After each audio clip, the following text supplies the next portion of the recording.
Good morning students. మనం ఈరోజు కొత్త టాపిక్ సైబర్ నేరాలు, సైబర్ భద్రత గురించి చెప్పుకోబోతూ ఉన్నాం.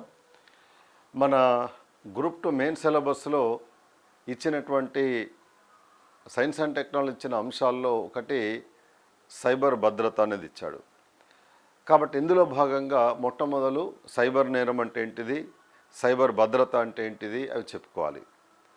కాబట్టి ఈ టాపిక్ను మనము కొన్ని ముఖ్యమైన అంశాలుగా విభజించి చదువుకున్నట్లయితే మనకు ఈజీగా అర్థమవుతుంది. ఎలాంటి ప్రశ్న ఇచ్చినా సరే మనము కరెక్ట్ ఆన్సర్ పెట్టడానికి అవకాశం ఉంటుంది. కాబట్టి దాన్ని ఈ చాప్టర్ను మనము ఎలా డివైడ్ చేసుకుంటున్నామంటే, ఒకటి సైబర్ నేరాలు అనగా ఏమిటి, దాని అర్థం చెప్పుకోవాలి. అంటే సైబర్ నేరం అంటే ఏంటిది అనే దానికి ఒక ప్రత్యేకమైన నిర్వచనం కానీ అర్థాన్ని కానీ చెప్పుకోవాలి. తర్వాత సైబర్ నేరాలు జరగడానికి గల కారణాలు ఏమేమి ఉన్నాయి, reasons for the cause of the cyber crimes.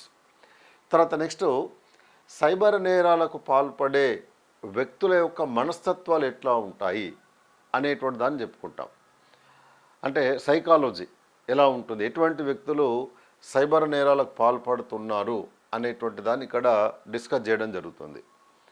తర్వాత నెక్స్ట్ ఈ సైబర్ నేరాలను అనేక రకాలుగా మనం వర్గీకరిస్తాం. కాబట్టి సైబర్ నేరాల రకాలు అనే దాన్ని చెప్పుకుంటాం. ఈ సైబర్ నేరాల వల్ల మన సమాజంలో కలిగేటువంటి నష్టాల గురించి, లాసెస్ గురించి కూడా చాలా డీటెయిల్గా చెప్పుకోవడం అనేది జరుగుతుంది. తర్వాత నెక్స్ట్ సైబర్ నేరాలు జరగకుండా మనం తీసుకోవాల్సినటువంటి లేక తీసుకుంటున్న ముందు జాగ్రత్తలు ఏమేమి ఉన్నాయి, ప్రికాషన్స్ అనేవి ఏమేమి తీసుకోవాలి, తీసుకొని వాటిని సైబర్ నేరాలు జరగకుండా మనము కాపాడుకోవాలి అనేటువంటి దాన్ని చెప్పుకుంటాం. తర్వాత సైబర్ నేరాల్లో ఒక అంశం ఏంటంటే హ్యాకింగ్ చేయడం.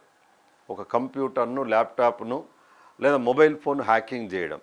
కాబట్టి ఇందులో భాగంగా మనము హ్యాకింగ్ అంటే ఏంటిది, అది ఎన్ని రకాలుగా ఉంటుంది. ప్రధానంగా హ్యాకింగ్ అనే దాన్ని మనము 3 రకాలుగా విభజిస్తారు.